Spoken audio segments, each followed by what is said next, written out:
തെരഞ്ഞെടുപ്പ് ആസന്നമായിരിക്കെ തന്നെയായിരുന്നു സുപ്രീം കോടതിയുടെ വളരെ പ്രധാനപ്പെട്ട വിധി പ്രസ്താവമുണ്ടായത്. ഇതേ തുടർന്നാണ് ഇലക്ട്രൽ ബോണ്ട് വിവരങ്ങൾ തെരഞ്ഞെടുപ്പ് കമ്മീഷൻ ഇപ്പോൾ പ്രസിദ്ധീകരിച്ചിട്ടുള്ളത്. ഇതോടെ നിർണായകമായ വിവരങ്ങളാണ് പുറത്തുവരുന്നത്.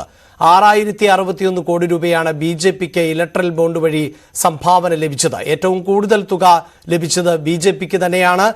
രണ്ടാമത് തൃണമൂലിനാണ് ലഭിച്ചത്. 1610 കോടി രൂപയാണ് ലഭിച്ചത്. കോൺഗ്രസിന് 1422 കോടി രൂപയും ലഭിച്ചു. ലോട്ടറി രാജാവ് സാന്റിയാഗോ മാർട്ടിന്റെ കമ്പനിയാണ് ഏറ്റവും കൂടുതൽ സംഭാവന നൽകിയത് എന്നതാണ് വിവരം. ഇതുൾപ്പെടെയുള്ള സംഭാവന നൽകിയവരുടെ പട്ടികയിൽ ആദ്യ 5-ൽ ഉൾപ്പെട്ട 3 കമ്പനികളും EDയുടെ ഉൾപ്പെടെ അന്വേഷണം നേരിടുന്നവർ ആണ് എന്നുള്ളതും എടുത്തു പറയേണ്ടതാണ്. അതേസമയം സംഭാവന സ്വീകരിച്ച രാഷ്ട്രീയ പാർട്ടികളിൽ CPIM-ഉം CPI-യും ഇല്ല എന്നതും എടുത്തു പറയേണ്ട ഒന്ന് തന്നെയാണ്. രാകേഷ് ചേരുന്നുണ്ട്. രാകേഷ്, ഇതിൽ ഈ കേസുമായി ബന്ധപ്പെട്ട് CPIM അടക്കം ഹർജി നൽകിയിരുന്നു. CPIM-ഓ CPI-യോ ഇത്തരത്തിൽ ഇലക്ട്രൽ ബോണ്ട് വഴി സംഭാവന സ്വീകരിച്ചിട്ടില്ല. കണക്കുകൾ പുറത്തു വരുമ്പോൾ BJP-യാണ് ഏറ്റവും കൂടുതൽ തുക കൈപ്പറ്റിയിട്ടുള്ളത്. അതോടൊപ്പം ചേർത്ത് വെക്കേണ്ട ഒന്നാണല്ലോ, ഈ കേന്ദ്ര ഏജൻസികൾ ഉപയോഗിച്ച് EDയെ ഉപയോഗിച്ച് വേട്ടയാടുന്നു എന്ന് പ്രതിപക്ഷം പറയുമ്പോൾ ഈ ED അന്വേഷണം നേരിട്ട കമ്പനികൾ വലിയ തോതിൽ ഫണ്ട് ഇലക്ട്രൽ ബോണ്ട് വഴി നൽകി എന്ന് അറിയുന്നത് അത് രാഷ്ട്രീയമായും വരും മണിക്കൂറുകളിൽ വലിയ തോതിൽ ചർച്ച ചെയ്യപ്പെടില്ലേ?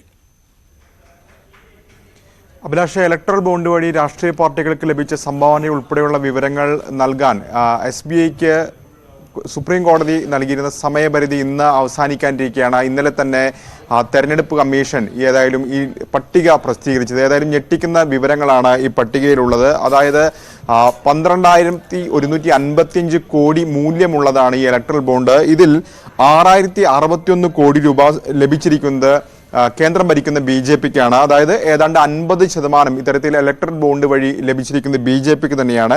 രണ്ടാമതുള്ളത് മമതാ ബാനർജിയുടെ തൃണമൂൽ കോൺഗ്രസ് ആണ്. 1610 കോടി രൂപ, 12% വരും ആ തുക. കോൺഗ്രസിന് 1422 കോടി രൂപയാണ് ഇത്തരത്തിൽ ഇലക്ട്രൽ ബോണ്ട് വഴി സംഭാവനയായി ലഭിച്ചിട്ടുള്ളത്. BRSന് 1215 കോടി, ബിജു ജനതാദളിന് 776 കോടി, DMKക്ക് 639 കോടി, YSR കോൺഗ്രസിന് 337 കോടി, TDPക്ക് 219 കോടി, ശിവസേനയ്ക്ക് 158 കോടി. ഇങ്ങനെയാണ് രാഷ്ട്രീയ പാർട്ടികൾക്ക് ഇലക്ട്രൽ ബോണ്ട് വഴി സംഭാവന ലഭിച്ചിരിക്കുന്നത്.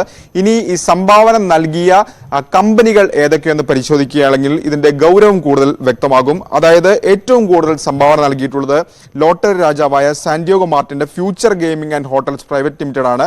2019 മുതൽ 2024 വരെയുള്ള കാലയളവിൽ സംഭാവനയായി സാന്റിയാഗോ മാർട്ടിന് നൽകിയിട്ടുള്ളത് 1318 കോടി രൂപയാണ്.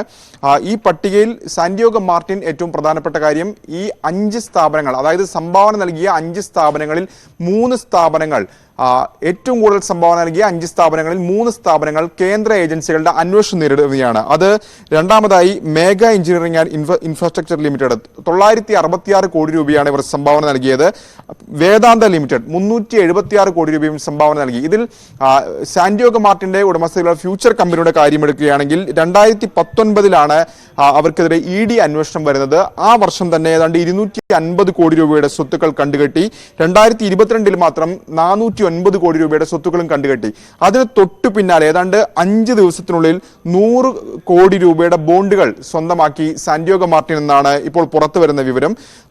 മേഘ എഞ്ചിനീയറിംഗ് ആൻഡ് ഇൻഫ്രാസ്ട്രക്ചർ ലിമിറ്റഡിന്റെ കാര്യമെടുക്കുകയാണെങ്കിലും സമാനമായ കാര്യം തന്നെയാണ് വ്യക്തമാകുന്നത്. അതായത് ഇൻകം ടാക്സ് അവരുടെ ഓഫീസുകളും മറ്റും റെയ്ഡ് നടത്തുകയും ഒപ്പം ED നടപടി അന്വേഷണം ആരംഭിക്കുകയും ചെയ്തിരുന്നു. തൊട്ട് പിന്നാലെ ഏതാണ്ട് 50 കോടി രൂപയുടെ ബോണ്ടുകൾ മേഘയും വാങ്ങി എന്നാണ് ഇപ്പോൾ വിവരങ്ങൾ ലഭിച്ചുകൊണ്ടിരിക്കുന്നത്. വേദാന്ത ഗ്രൂപ്പിന്റെ കാര്യത്തിലും സമാനമായ കാര്യം തന്നെയാണുള്ളത്. അവരും ഇത്തരത്തിൽ അന്വേഷണ ഏജൻസികളുടെ ഒക്കെ പരിശോധന ഒപ്പം തന്നെ അന്വേഷണമൊക്കെ നേരിടുന്നുണ്ട്. അവരും ഈ കാലയളവിൽ 376 കോടി രൂപ വാങ്ങി എന്ന വിവരങ്ങൾ കൂടി പുറത്തു വരുന്നു. അപ്പോൾ സ്വാഭാവികമായും ഈ ഇലക്ട്രൽ ബോണ്ട് വഴി അഴിമതി നടന്നു എന്ന പ്രതിപക്ഷ ആരോപണം ശരിവെക്കുന്ന തരത്തിലുള്ള വിവരങ്ങളാണ് ഇപ്പോൾ പുറത്തു വരുന്നത്. ഏതായാലും ഇപ്പോൾ തെരഞ്ഞെടുപ്പ് കമ്മീഷൻ സുപ്രീം കോടതിയെ സമീപിച്ചിട്ടുണ്ട്. അതായത് വിധിയിൽ പരിഷ്കരണം വേണം എന്നൊരു ആവശ്യമാണ് അവർ ചൂണ്ടിക്കാണിക്കുന്നത്. കാരണം ഇപ്പോൾ രേഖകളൊക്കെ തന്നെ തെരഞ്ഞെടുപ്പ് കമ്മീഷന് നൽകിയിരിക്കുകയാണ്. അതുകൊണ്ട് തന്നെ തെരഞ്ഞെടുപ്പ് കമ്മീഷന്റെ കൈവശം രേഖകളൊന്നും തന്നെയില്ല. അത് മടക്കി വേണം എന്നൊരു ആവശ്യമാണ് പ്രധാനമായും ഉന്നയിക്കുന്നത്. ഏതായാലും ഒരുപക്ഷെ ഹർജിക്കാർ വീണ്ടും കോടതിയെ സമീപിക്കാനുള്ള സാധ്യത കൂടി നിലവിലുണ്ട്.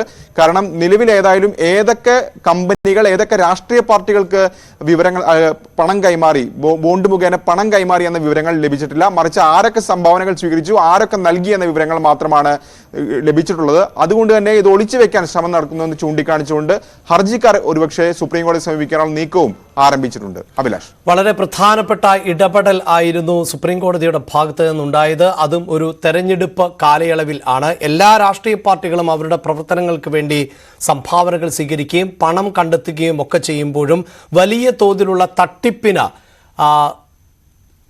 അവസരം നൽകുന്ന ഒന്നാണ് ഇലക്ട്രൽ ബോണ്ട് എന്ന ഹർജിക്കാരുടെ വാദം കോടതി അംഗീകരിക്കുകയും അങ്ങനെയാണ് കോടതി ഈ വിഷയത്തിൽ ഇടപെടുകയും ചെയ്തത്. ഇപ്പോൾ കണക്കുകൾ പുറത്തു വരുമ്പോൾ ഏറ്റവും കൂടുതൽ പണം ഇലക്ട്രൽ ബോണ്ട് വഴി സ്വരൂപിച്ചത് BJP ആണ് എന്നാണ് മനസ്സിലാക്കാൻ സാധിക്കുന്നത്. മാത്രവുമല്ല, സംശയത്തിന്റെ നിഴലിൽ നിൽക്കുന്ന കമ്പനികളിൽ നിന്ന് അടക്കമാണ് ഇത്തരത്തിൽ പണം കൈപ്പറ്റിയിട്ടുള്ളത് എന്നതാണ്. അതിൽ എടുത്തു പറയാവുന്നത് CPIയും ഇത്തരത്തിൽ ബോണ്ട് വഴി പണം സ്വീകരിച്ചിട്ടില്ല എന്നുള്ളതാണ്. അവിടെയാണ് കേരളം ഭരിക്കുന്ന ഇടത് സർക്കാർ ഈ നവകേരള സദസ്സ് പോലെയുള്ള പരിപാടികൾക്ക് വേണ്ടി ഒരു രേഖകളും ഇല്ലാത്ത തരത്തിൽ പണപ്പിരിവൊക്കെ നടത്തുന്നത്, വിമർശനങ്ങൾക്ക് ഇടം നൽകുകയും ചെയ്യുന്നത്. തീർച്ചയായും രാഷ്ട്രീയ പാർട്ടികൾ ദേശീയ തലത്തിൽ ഉൾപ്പെടെ സ്വീകരിക്കുന്ന നിലപാടുകൾ എല്ലാ സംസ്ഥാനങ്ങളിലും സ്വീകരിക്കുകയാണ് എങ്കിൽ അവർക്ക് വലിയ അംഗീകാരവും ജനപിന്തുണയും ഒക്കെ ലഭിക്കും. അതിൽ നിന്ന് വ്യത്യസ്തമായി പ്രവർത്തിക്കുമ്പോഴാണ് ആരോപണങ്ങളും സംശയങ്ങളും ഉയരുന്നത്.